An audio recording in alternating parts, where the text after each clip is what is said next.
Sirado karon ang City Hall sa Samal Island human nagpositibo sa COVID-19 ang usa ka empleyado niini. Dugang detalye sa live report ni Jandy Esteban. Jandy.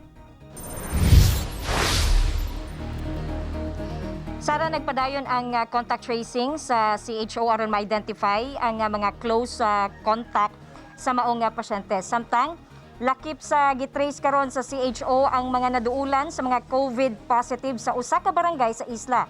Sumala sa CHO nga natala na ang local transmission sa maong barangay.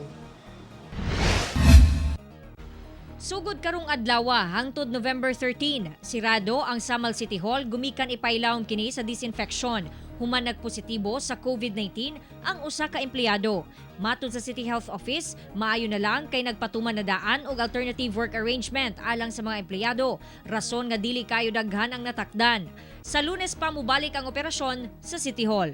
Kani siya job order employee ni na assign sa City Info, City Information Office. Right now siguro sa mga 10 to 15 siguro na employees nga close contact niya. Giabisuhan ang tanang empleyado sa City Hall nga magstay at home ug magpalayo sa mga bata, masakiton ug mga senior citizen. Lakip sab sa gi-contact trace sa CHO ang mga naduulan sa mga COVID-19 positive sa Purok 1 ug 3 sa Barangay Katagman.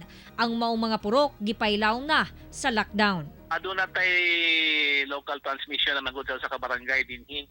So mao ni among gipaningkamutan karon na mao ni ang Barangay Katagman. Actually 3 households ni sila nga naay positibo nga membro sa household.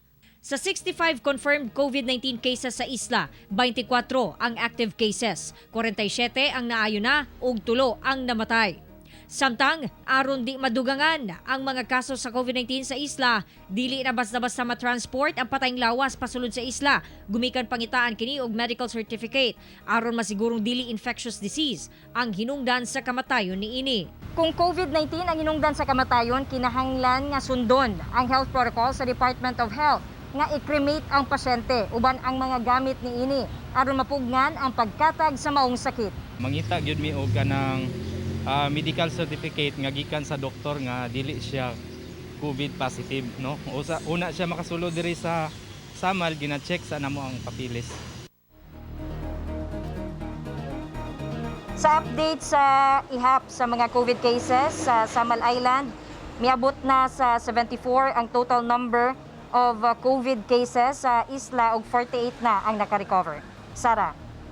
Okay, daghang salamat, Jandy Esteban.